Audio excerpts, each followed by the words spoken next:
Morning.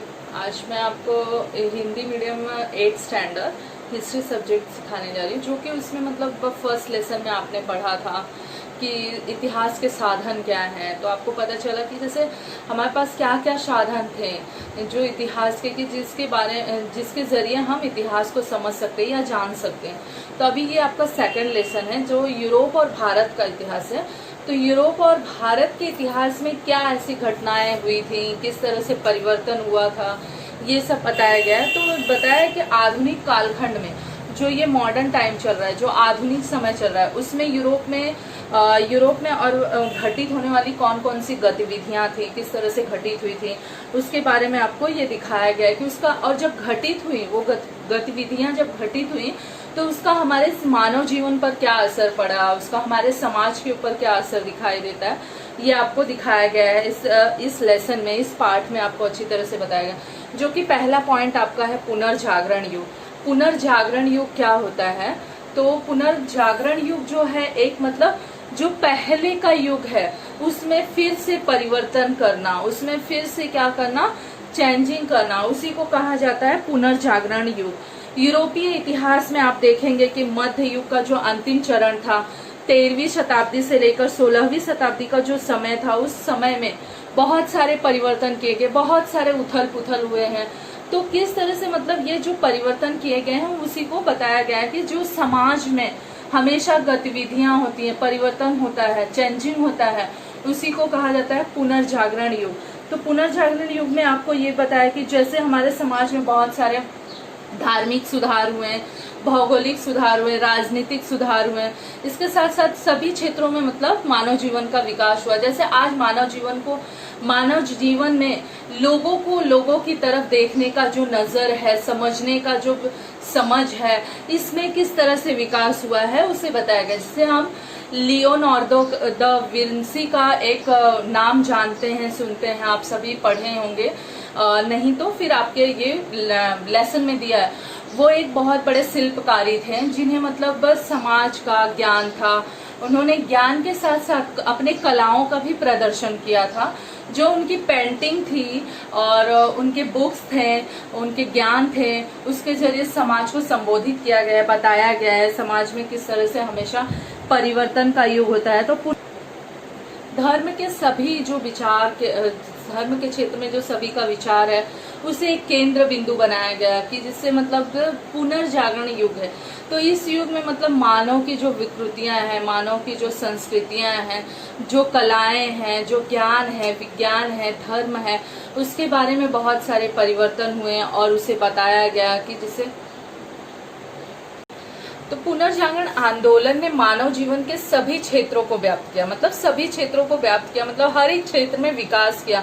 ज्ञान, विज्ञान, कला क्षेत्र, इसे हम पुनर्जागरण आंदोलन भी कह सकते हैं।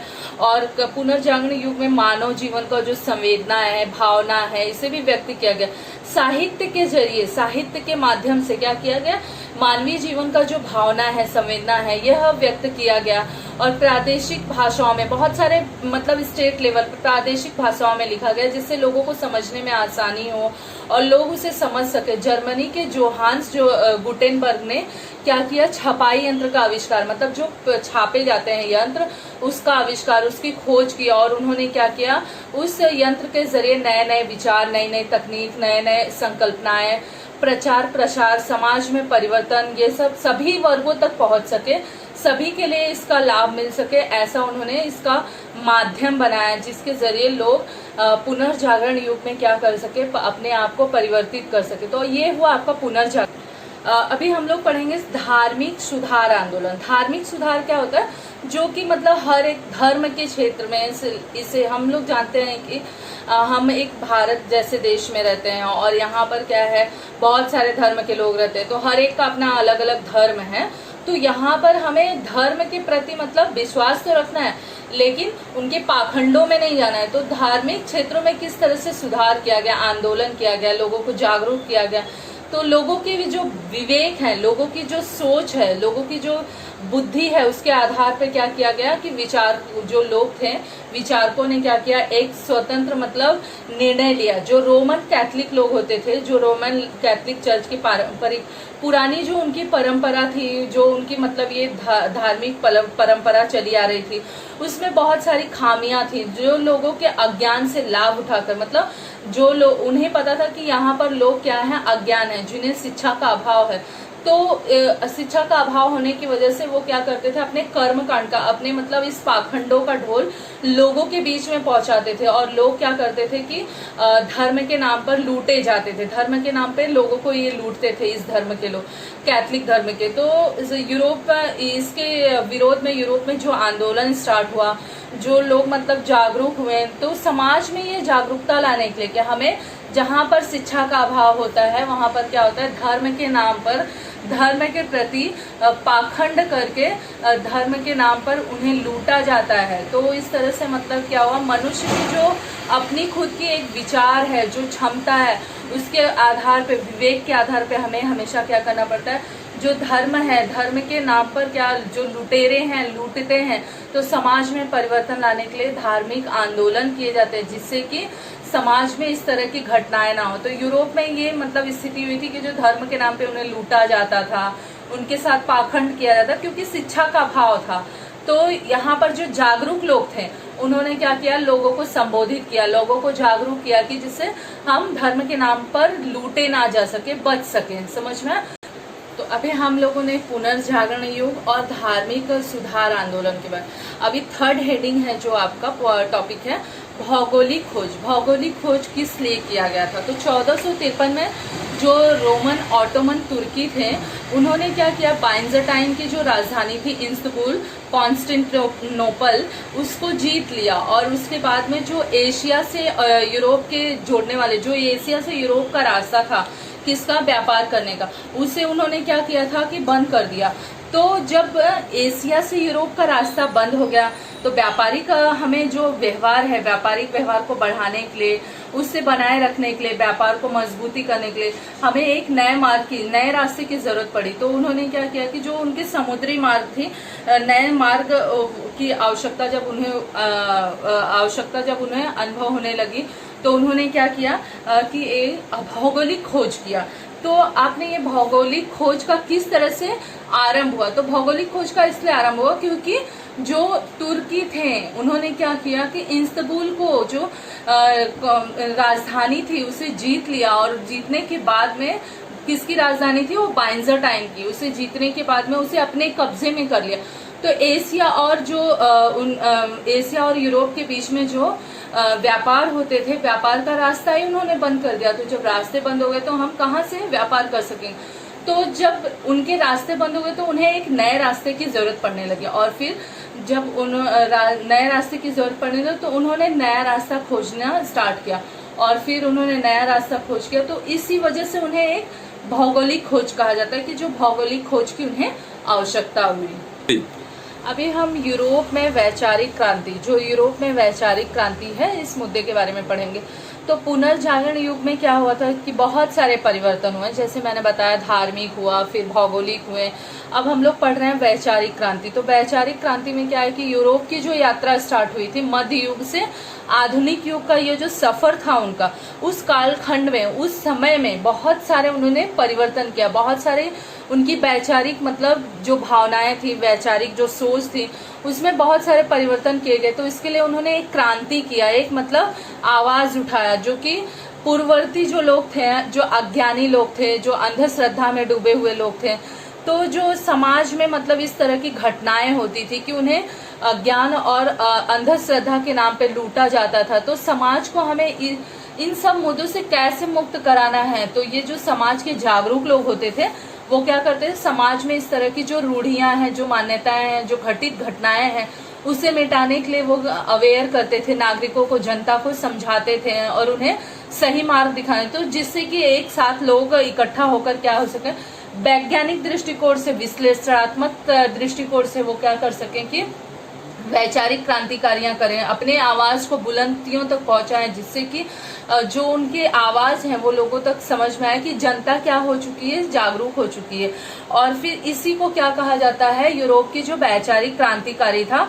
और क्रांतिकारी के द्वारा यूरोप में बहुत सारे विज्ञान, क्रांतिकारी के क्षेत्र में नहीं सिर्फ उन्होंने, जो उनके विचारों के क्षेत्र थे सिर्फ उसमें ही उन्होंने नहीं परिवर्तन किया, बल्कि उन्होंने क्या किया कि विचारों के साथ साथ जनता के भीतर जो ये वैज्ञानिक क्षेत्र है, जो आज तकनीकी युग है, उन सब क्षेत्रों में भी उन्होंने बहुत सारे खोज किए। तो ये आपका वैचारिक क्रांति था। तो अभी हम राजनीतिक क्षेत्र में क्रांति, तो राजनीतिक क्षेत्र में क्या है, जो आधुनिक युग था उसमें प्रारंभिक चरण में यूरोप में बहुत सारे अनेक तरह से आप देखेंगे तो राजनीतिक क्षेत्रों में आपको उसका परिणाम दिखाई देगा कि किस तरह से मतलब चेंजिंग हुआ है, परिवर्तन। तो जो 18वीं शताब्दी से 19वीं शताब्दी था उसमें बहुत सारे घटनाएं घटी थी, वैचारिक क्रांतियां हुई थी, बहुत सारी क्रांतियां हुई थी। तो ये जो कालखंड था, इस कालखंड में क्या हुआ, इंग्लैंड के भीतर एक संसदीय लोकतंत्र का विकास हुआ। लोकतंत्र आप सब लोग जानते हो, नहीं जानते हो तो मैं बता रही हूँ। लोकतंत्र क्या होता है, जो लोगों के जरिए मतलब चुनकर जाते हैं पार्लियामेंट में, संसद में।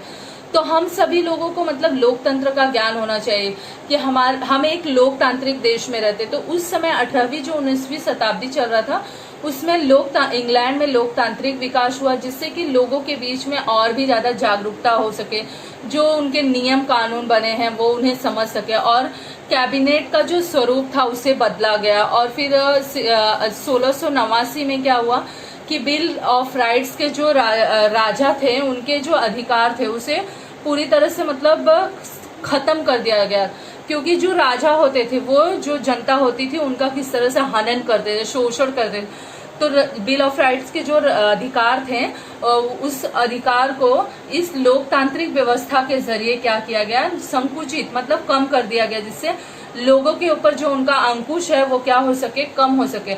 और संसद का प्रभाव क्या हुआ, राजनीतिक क्षेत्रों में हर एक स्तर पर दिखाई देने लगा, जिससे जनता क्या हो गई, जनता के बीच में एक जो अहिंसा बोला जा सकता है कि भावना उत्पन्न हुई और लोग एक जागरूक हुए।